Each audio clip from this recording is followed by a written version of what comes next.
Hey, it's Tracie. Listen, Emily and I are working our tushies off to make this show profitable, or at least to break even. You can help without spending a dime.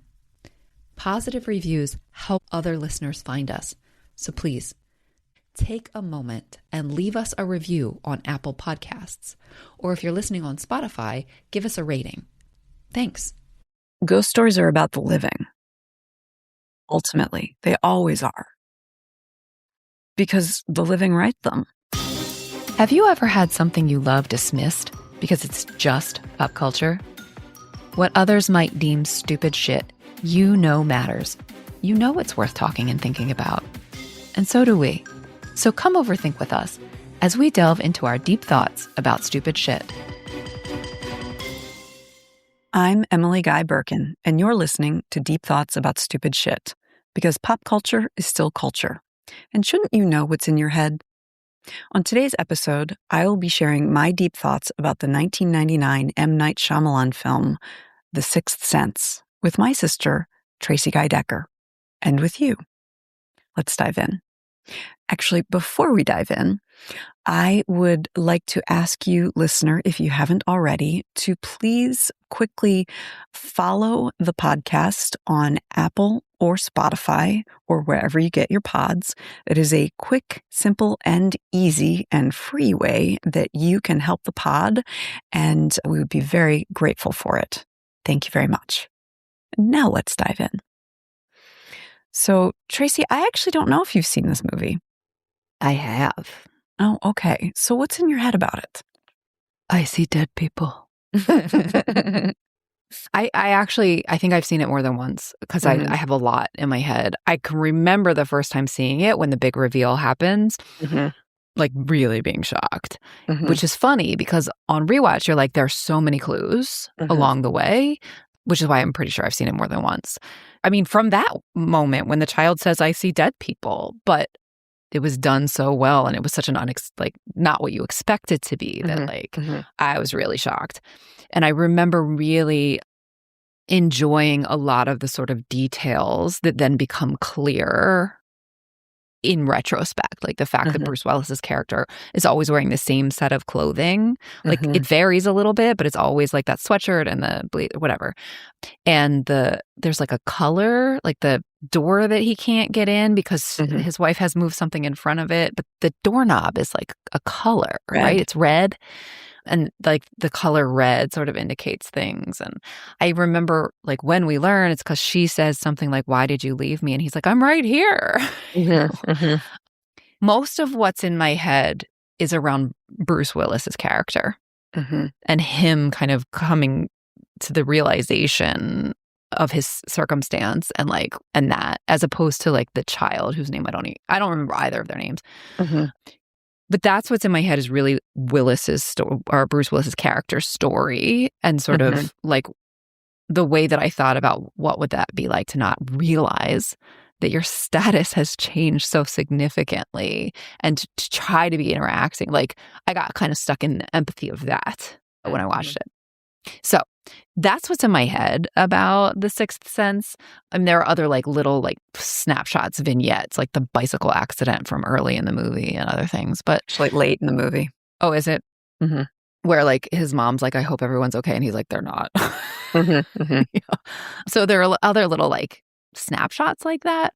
But that's the core story that's in my head. But tell me, why are we talking about The Sixth Sense today? So what's at stake for you with this movie? So I really, really loved this movie. I unironically, just now before we hit record, called it a masterpiece. And it is.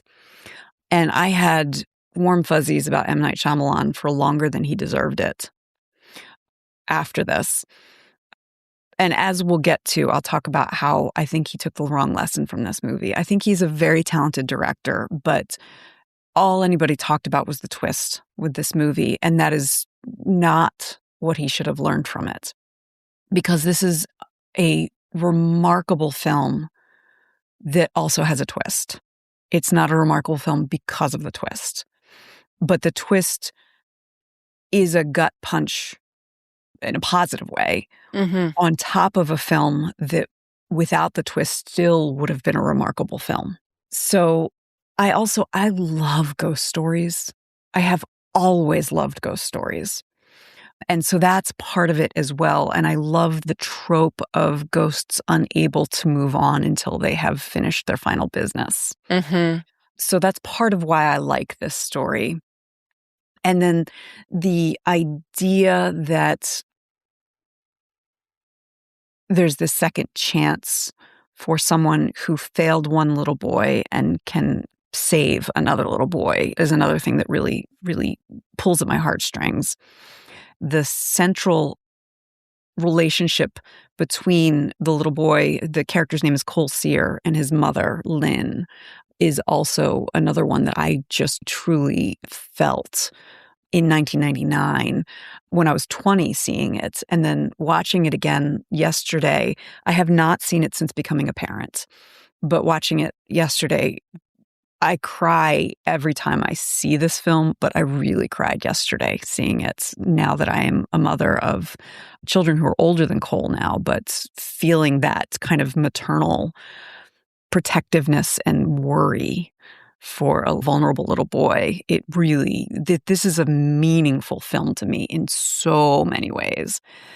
That's why I wanted to talk about it. And then also, like, Shyamalan, I hate that he has become a joke. He's become a punchline at this point because he has a great deal of talent that I just feel like he has kind of, I don't want to say squandered, but he just keeps trying to recreate something when he could have done so much more because he took the wrong lesson. So that's another aspect of it. Like there's so much more he could have done. And he has done some very interesting stuff, even with trying to recreate the twist ending with this. I still enjoy his films, even as I'm like, oh, come on. Come on. I still enjoy his technical skill.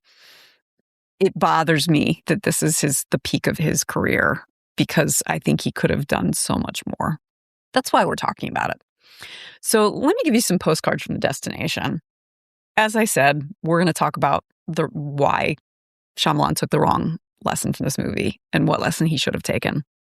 I'm going to talk about parenthood and what good parenthood looks like and how I feel like it's a little subversive what Shyamalan does with Toni Collette's character and holding her up as an exemplar of a good mother.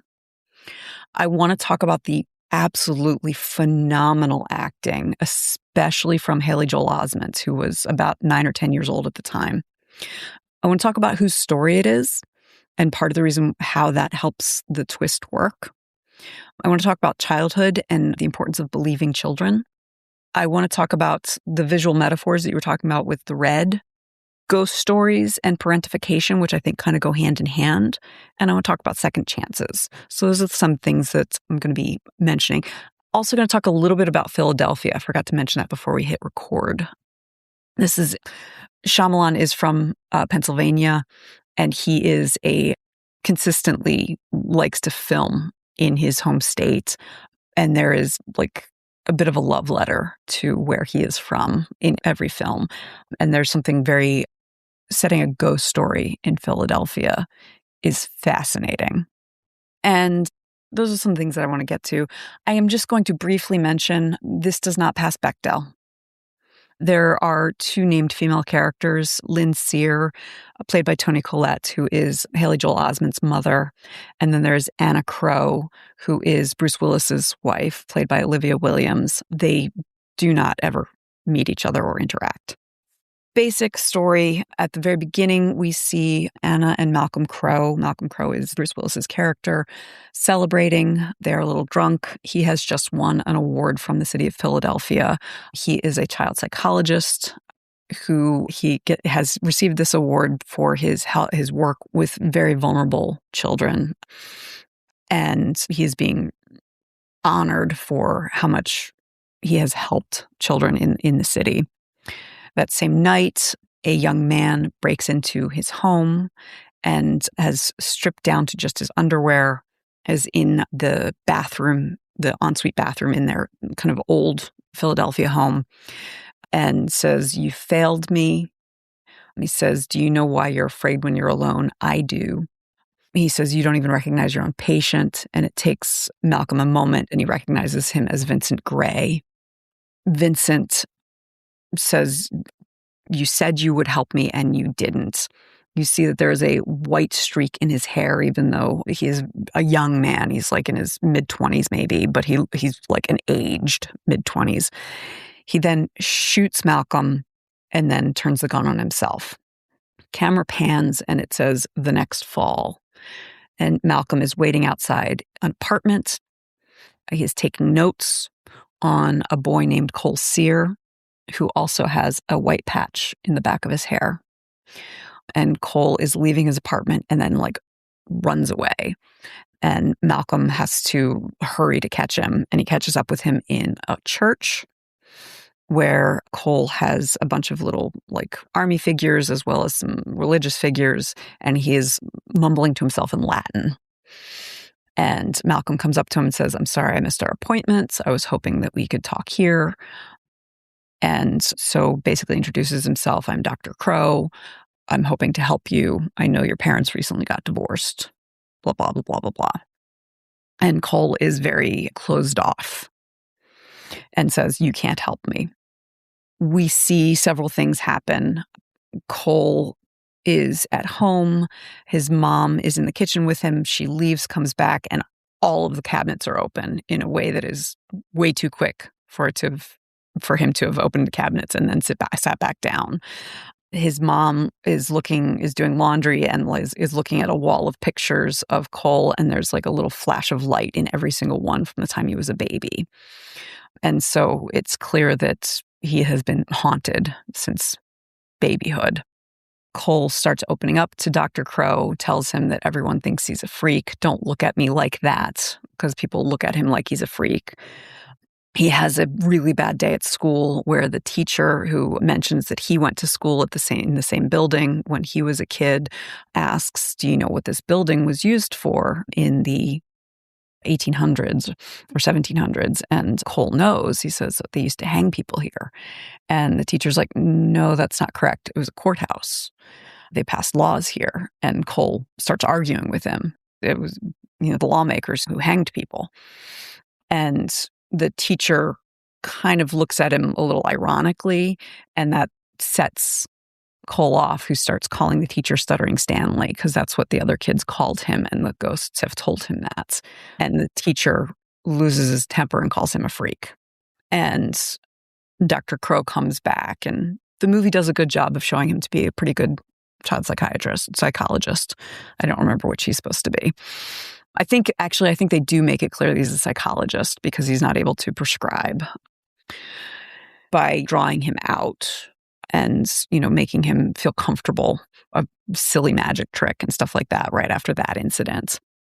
Cole is at a kid's birthday party. It's one where the parents are staying and Lynn is there too. She does not fit in. She is definitely lower income than the rest of the kids. It appears that Cole goes to a private school. And so he is going up these stairs. He follows a balloon up, and there is a ghost in this room where the door is open, but he can hear someone saying let me out. And two other boys force him in there and lock him in. Lynn goes up and hears him screaming to get out, and she can't figure out how to open the door. They finally get him out, and he is passed out from fright. And so she takes him to the hospital. And that's where Cole finally tells Dr. Crowe that scene you remember. I see dead people. They don't know they're dead. They walk around. They can't see each other. They just appear, and Dr. Crowe at that point thinks I can't help him. He might be schizophrenic. And that's why I think he's not a psychiatrist, because he can't prescribe. Dr. Crowe then goes back and listens to a recording of one of his sessions with Vincent, where he had to leave in the middle of it to take a phone call. And he turns the volume all the way up, and he hears, so Vincent was supposed to be alone in the middle of it, and he hears a ghost speaking. And so he realizes that Cole is telling the truth. There's something about cold, right? When the ghosts are there, it's cold. Yes. Yeah. Yes. Meanwhile, during all of this, since the break-in, Malcolm and his wife just aren't talking to each other. He arrives late to their anniversary dinner. When he comes home, she has made dinner for herself. He sees at one point that she is now taking an antidepressant that he didn't know about. And she seems to be drifting into an affair with someone who works at the antique shop she owns. Dr. Crowe comes back to Cole and suggests maybe the ghosts come to you because you can speak to them and they need your help. And so there is a little girl ghost who comes to him, and basically she wants him to share a video that she made with her father. She was ill for 2 years, and like in bed for 2 years. And so her only like outlet was she had like puppet shows that she would put on for herself, and she had like a video camera. And so she accidentally caught her mother dosing her with like Pine Sol because her mother had Munchausen by proxy. And so she has video footage of this. And so he's able to give that to the father. And the mother is now trying to dose the younger daughter to keep that Munchausen by proxy high going. So he's able to help that ghost. We also then see that Cole is cast by Stanley, the teacher, in a play. He's King Arthur, or not King Arthur, but he's Wart in Once and Future King. And before the play, there's a woman helping him with his makeup. And then we see that she's a ghost. And Stanley comes and is like, oh, who are you talking to? He's like, oh, I was just practicing my lines. So Cole has learned how to accept that these scary people don't mean him harm. And so Malcolm is at the play and tells him that he did a great job and says, we won't be seeing each other anymore. And Malcolm has told Cole that he's sad because he can't talk to his wife. And Cole suggests to him, why don't you talk to her while she's asleep? And so then she will have to listen and she won't even know. And Malcolm tells Cole, I think you need to talk to someone a little closer to home. Tell your mother what's going on.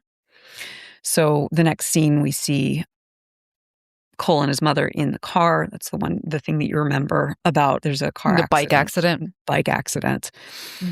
And so Cole says, Mom, I'm ready to communicate with you now. I want to tell you my secrets. Someone was hurt. It was a lady. She died. And Mom's like craning her neck, like, can you see? Where is she? And he says, standing right next to my window.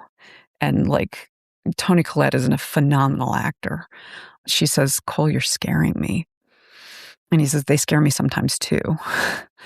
A conversation, she's clearly like, you can see the gears turning, like, who do I need to talk to? Like, oh my God, do I need to take him to a specialist? They had previously had a conversation about the bumblebee pendant that had been his grandmother's because his grandmother had passed away and how it keeps disappearing.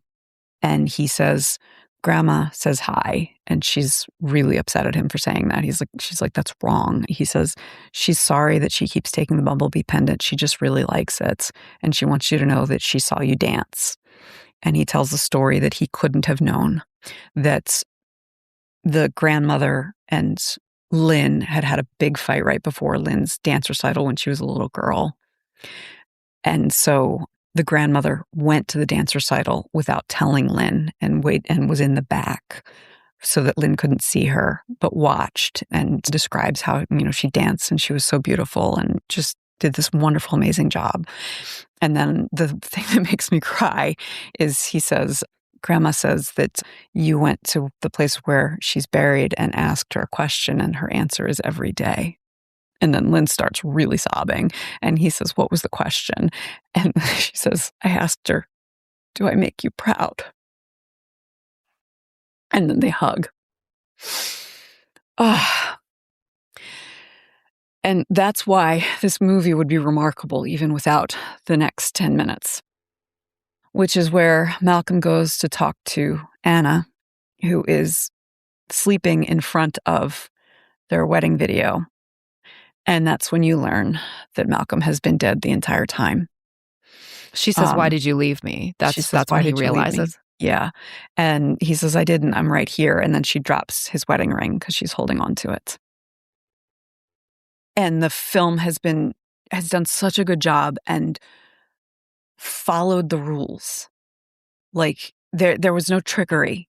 Mm-mm. Like Shyamalan did an excellent job of like Willis never opens a door, never moves furniture, never interacts with another character other than Cole. He follows the rules.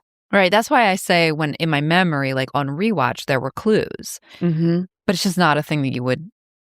The one thing that upon watching, like when I watched it the first time, that I was like, oh, that's a little odd. But it was far enough along that I was willing to go with it, was when they go to the little girl whose mother had Munchausen by proxy. They take the bus. And I was like, Why didn't he drive him? Why didn't Malcolm drive them? I thought that was a little odd. But at the same time, I was just like, it was far enough along in the movie. Okay. Sure. You know, whereas if it had been earlier in the movie, I would have been like, why didn't he drive? But I was invested enough. I didn't care. And then that gives, once Malcolm has accepted that, he is able to tell Anna, I need you to know I needed to fix something. I needed to, I failed Vincent. I needed to save Cole or help Cole. And I needed you to know because on the night of the awards, she said, you've put everything second, including me. And I was like, I need you to know you were never second. I loved what I did, but you were never second. When you wake up tomorrow, everything will be different. It's just this beautiful emotional ending. So I want to start with like Shyamalan taking the wrong lesson from this movie. That like, oh my God, is like so satisfying. So satisfying. Yeah. But that's not why this movie is good. Yeah. You said it really, really well in the postcard that it's a really great movie that has a twist. It's not great because of the twist. Yeah. This movie is good because Cole says, what was the question, Mom? Yeah. That's where the movie is excellent. Right. That's where the heart is. That's where the heart is. Mm-hmm. And that gets to one of the things I said is I want to talk about whose story this is. This movie is not Malcolm Crowe's movie. It's Cole Sear's movie. Now, it begins and ends with Malcolm Crowe, but it's not his movie. And I feel like Shyamalan forgets that. Now, Bruce Willis is a big star. And like, that's what I remember. I remember Willis's story. Like, I don't remember any of Cole's story. I didn't remember. I mean, once you sort of started telling me, I did remember the conversation in the car, but I didn't remember was Grandma proud of me? For one thing, ghost stories are about the living. Right. Ultimately, they always are. Because the living write them. They are about loss. And even, Bruce Willis's story in this is about loss. And so focusing on that twist ending is like ignoring the loss and like really trying to go for this gotcha that's just cheap. And this was not a cheap one. Like it was not cheap. It earned it. And like you're never going to be able to, like, that's lightning in a bottle. You can't catch it twice. And part of what made this movie so remarkable is like you have ultimately 4, but 3 primary actors. So Olivia Williams did an amazing job as well because you kind of hate her the first time you're watching it. You're like, why are you ignoring your husband? And then as you watch it a second time, you're like, oh my God, she is grieving. But Toni Collette, Haley Joel Osment, and Bruce Willis are all doing amazing heavy lifting, and especially Osment, who was a child. I don't know how they got the performance from him. I honestly don't know. Now, he had been an actor since he was like 3 or 4 years old. He seems to have turned out okay. He's an adult now, and seems to be fine. all three of them, like, you forget you're watching characters. They feel like real people. And one of the things that Roger Ebert said contemporaneously was, like, he was so impressed with Osment, but he said, I also want to point out how good Bruce Willis is, because acting against a child is also a very difficult skill. And he does it in a way that feels very natural. So, like, that is also part of what is remarkable about this. And I believe Osment and Collette were both nominated for Academy Awards. The film was nominated for 6 and didn't win a single one. As for Toni Collette, and this is because Shyamalan wrote the screenplay and directed this, I think there's something kind of subversive about how she is written and how Collette plays her as such an excellent mother, because she's clearly lower income. When we first see her, she is getting ready for work in the morning. She's wearing a bra and she's getting a shirt out of the dryer, and it is very low cut. It's like a low cut button up shirt. And especially in the late 90s, I feel like we would normally be invited to judge, especially a mom, for wearing that. And maybe we were being invited. I don't know. But over and over and over again, we are shown that she is excellent. She is an excellent mother. Like, repeatedly, the way that she reassures Cole. He'll ask, "Are you very mad?" And she'll say, "Look at my face. I'm not very mad." Like, that's how she reassures him. The one time we see her get angry, they're having dinner, and she says she was cleaning up in his room and she found her mother's bumblebee pendant in his dresser, and she knows she didn't move it. And so she says, "Is there something you want to tell me?" And he says, "No." And you can see he's very stressed. And she says, "I won't get angry if you tell me you took it. So, do you want to tell me?" And he says, "No." And then she reminds him, like, "Look, I just don't want it to get broken. You know how much I love that. You know why I'd be so sad." And he's like, "Yes, because you miss grandma so much." And she says, "Yes." And so she says, "Tell me, did you take the bumblebee pendant?" And he says, "No." And so she gets like mom angry. She's like, I'm tired. I'm tired in my body. I'm tired in my heart. I'm tired in my head. And she's like, "One more time. I promise I won't get angry if you tell me the truth.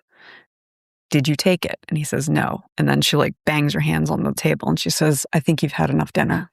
You need to go to your room." There is a scary ghost in his room a little bit later, and he goes to her and says, "If you're not very mad, can I sleep in your bed tonight?" And she does the "look at my face. I'm not very mad." And so that is the only time we see her kind of lose her temper. And it is very understandable from her point of view. And it's also very understandable from his point of view, because he's really trying hard not to lie. What I so appreciate is it's hard to remember, because it's been 27 years since this movie came out.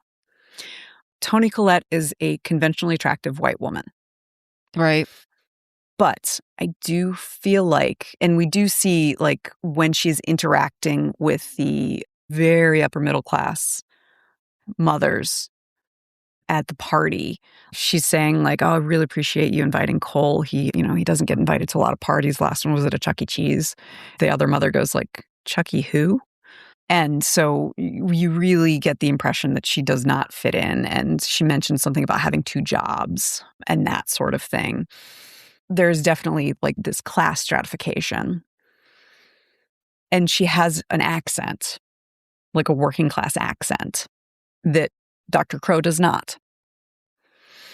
When she takes Cole to the hospital, she has to talk to a social worker because Cole has bruises and scratches from the ghosts and from trying to get away from the ghosts. Part of this is necessary for storytelling, so that it's clear that Cole is not in danger from his mother. the story wouldn't work if we had any fear that he was in danger from his mother, if Malcolm had any fear of that. Mm-hmm. But I feel like there is something a little bit subversive in showing just how incredible a mother she is. When she brings Cole home from the hospital, she sees scratches through his sweater on his body that are from the ghost, but she immediately assumes it's from the bullies who pushed him into the room. Right. And so she calls the mother, the host of the party, and tears her a new one. I mean, and it's supposed to be late at night. She calls, she's like, "Hi, this is Lynn Sear, Cole's mom. Yeah, I want to talk to you about your boy. I want to talk to you about him and his friends keeping their goddamn hands off my kid." She goes, Mama Bear. And all of it, it's very, very impressive, especially considering how uncomfortable it was clear she felt in that very expensive house. Mm-hmm. I just kind of want to give kudos for that, for showing this woman who is really out of her element with her kid because she's like, I know something's wrong. I don't know how to fix it, but I'm loving my kid as best I can and giving him the best I can possibly give him. And then going to bat for him at every turn, trying to be the best mother she can be. And then the fact that she is a lower income mother, I feel like was kind of subversive. Toni Collette did an amazing job. I really do think she deserved more kudos, deserved a nod from the Academy for her role. You believe at every step her fierce protective love and joy even. There are a couple moments where you see how much she enjoys being Cole's mom. I would like to circle back to whose story this is and the wrong takeaway, because something that has been bouncing around in my head since you said that is the conversations we have had about horror movies, actually, and Beetlejuice and Nightmare on Elm Street, where the most charismatic character who ends up on T-shirts and stuff is the wrong one, the way we've talked about it, right? The actual, the way you just said it was that you said this is Cole's movie. This is not Malcolm's movie. That's the way you just said it. And I think that you might say the same about Nightmare on Elm Street. It's Nancy's movie. It's not Freddy's movie. And yet Freddy's the one who ends up sort of owning the franchise and on people's shirts and getting quoted and getting remembered. And I think something similar is happening here for maybe similar reasons, because one of the things neuroscientifically, I think, I'm not a neuroscientist, but I'm reading a book right now by a guy what's his name? Cole Keyes. He's the positive psychology guy. And one of the things that I just read last night was that evolutionarily, dopamine is around so that we kind of remember the thing that brought the pleasure. It helps lock in the memories. I imagine that the other core emotions, evolutionarily, it's similar. And so fear, when we have those strong fear response, our brain is oh, remember this because we might need it later. Evolutionarily, we need it to remember what the saber-toothed tiger looks like. And so that's why we remember Freddy, because he scared us. And so that emotion of the twist around Malcolm and that kind of the shock and the awe and the the gears turning then also becomes the moment of memory, which gets imprinted. And that's why that's what I remember, even though I believe you that this is not Malcolm's movie. But the way my brain is wired, the way everyone's brain is wired so that we survive as a species, means that high emotion moment of I don't know how to name it, because it's not quite fear. It's surprise and fear and realization. But that moment of some dopamine hit, actually, it probably is that satisfaction, sears that twist into our brains. And since that's what the audience was talking about, and that's what everybody was like, damn, M. Night, that was cool. It's no wonder that he took the wrong lesson, because that's what he got a response for. So I just I wanted to just circle back to that to bring back other conversations we have had and put them all into a bigger conversation about sort of the way brains work, which doesn't mean that that's the best part of the story. It just means that's the part that got the biggest like emotional response in the moment, or at least the kind of emotional response that is tied to memory making. Yeah. Specifically. Yeah. So I'm sorry I interrupted your thought about parenthood, but it sounded like you were ready to move on to the next thing. So that's why I wanted to circle back. That just in terms of storytelling, part of the reason why I say it's Cole's movie and not Malcolm's is because Cole has a character arc. He changes over the course of the film. Malcolm, it makes him the protagonist. Yeah.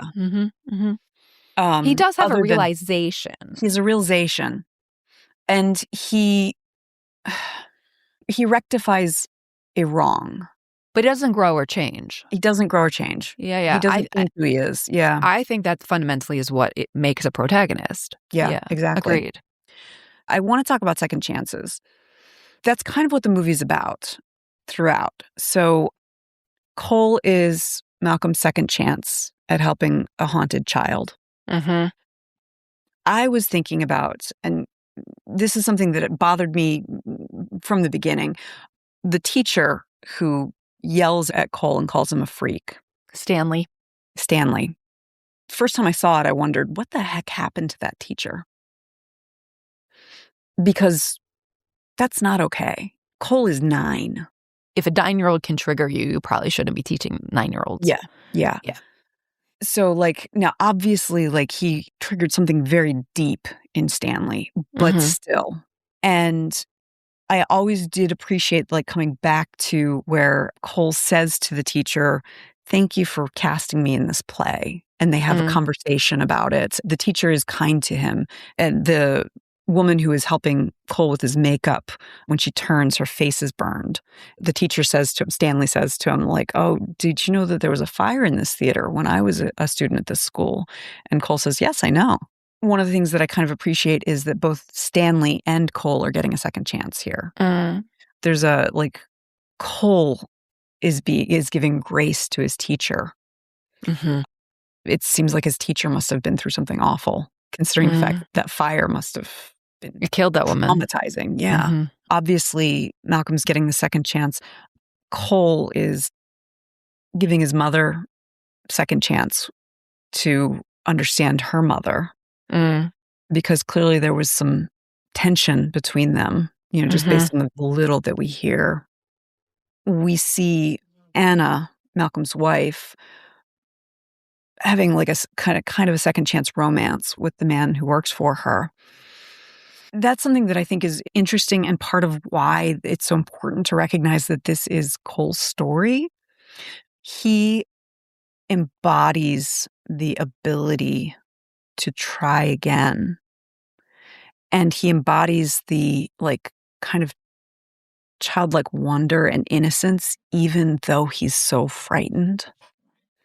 Like, he is cut off, cynical and scared, and he doesn't have friends. He's isolated. He's anxious. And yet, he is still open to joy and wonder because there is something still welcoming in him to goodness. And that's, again, part of what makes this movie remarkable. I want to stick with something you just said about Cole embodying the second chance.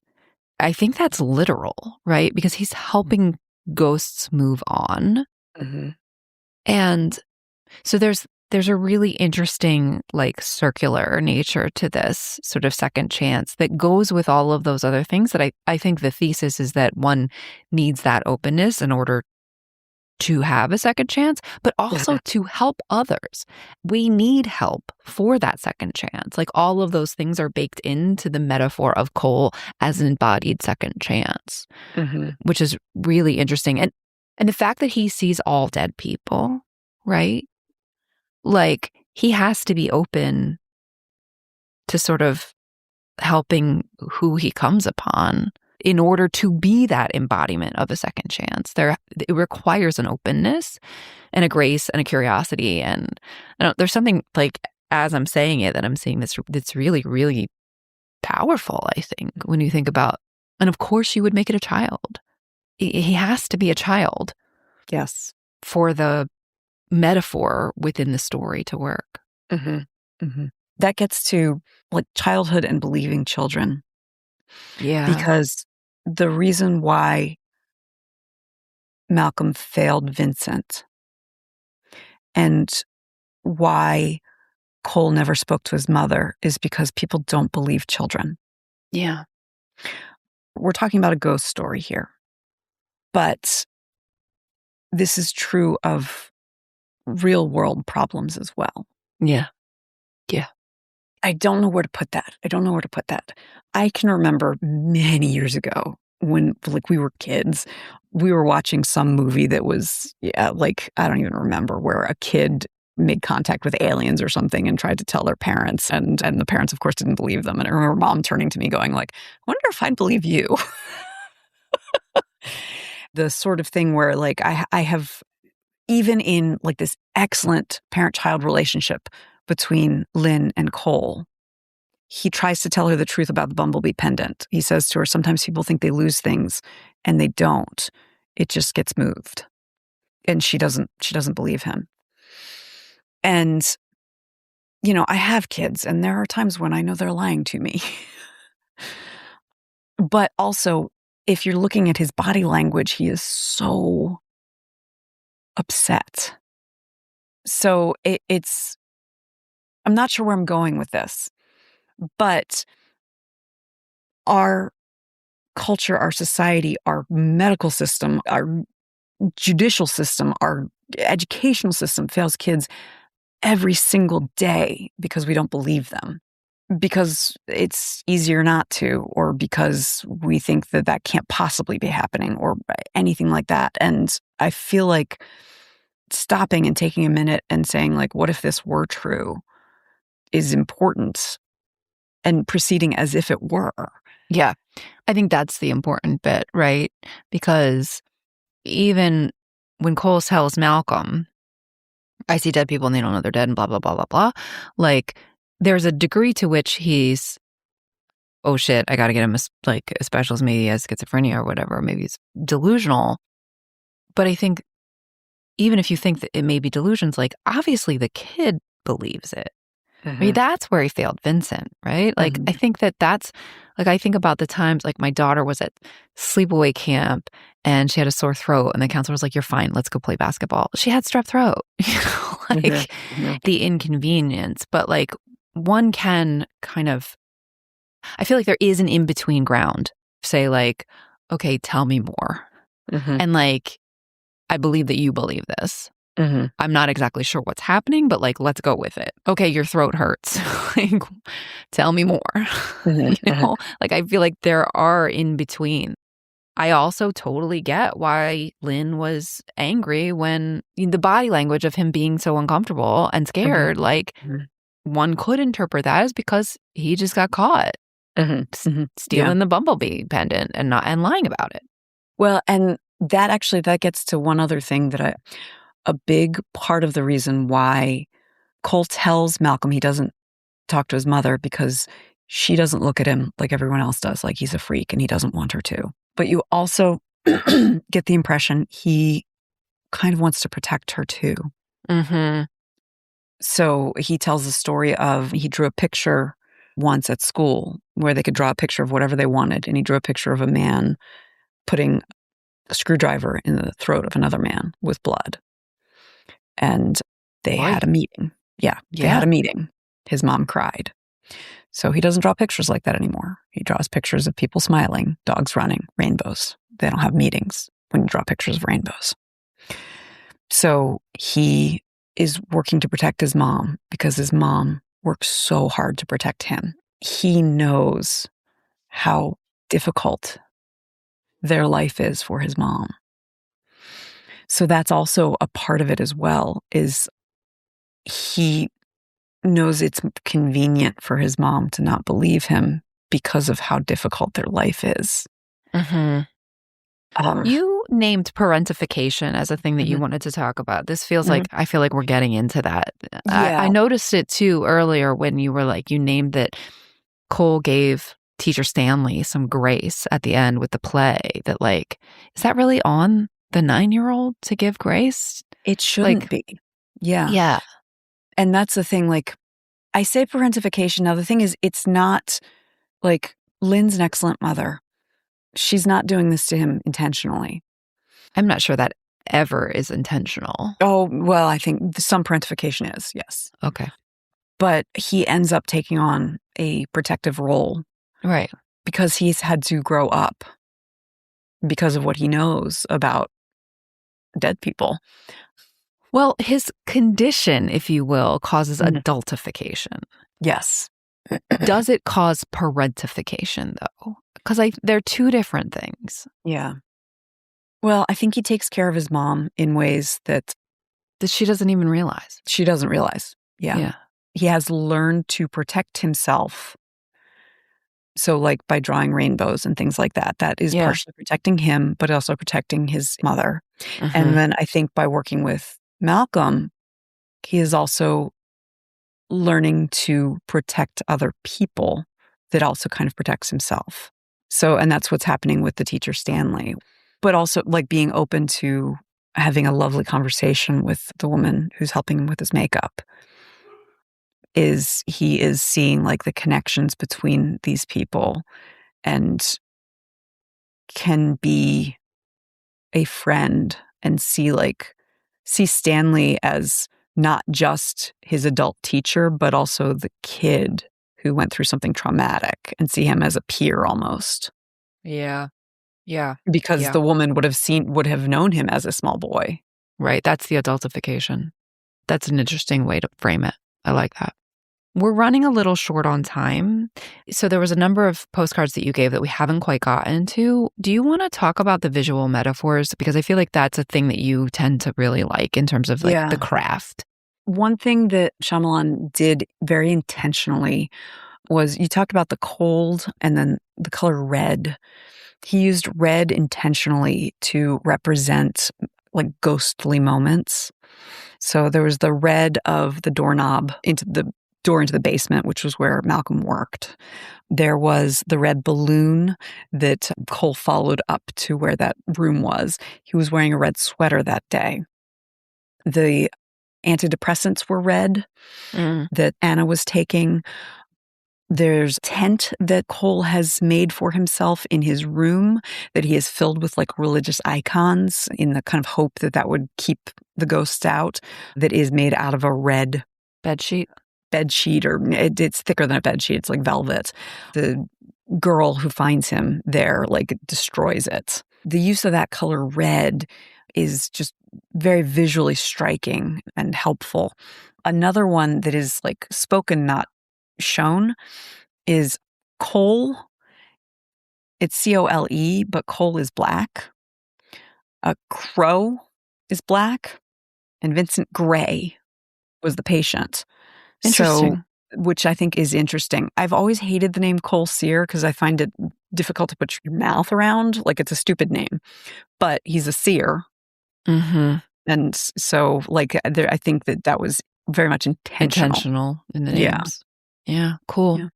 Well, we are out of time, so let me quickly reflect back to you some of the things that we talked about. We started with the fact that Shyamalan took the wrong lesson from this movie. We spent quite a bit of time talking about that the way you put it was, this is an excellent movie that also has a twist. It wasn't excellent because of the twist. And it seems from the rest of his career that Shyamalan thought it was excellent because of the twist. And so he was always trying to recapture that lightning in a bottle. I wondered if maybe part of the reason he took the wrong lesson is because of the way our brains make memories around strong emotions. In particular, that sort of satisfaction of that twist. And that got audiences talking. Or the satisfaction of being afraid, like Nightmare on Elm Street. I brought that in.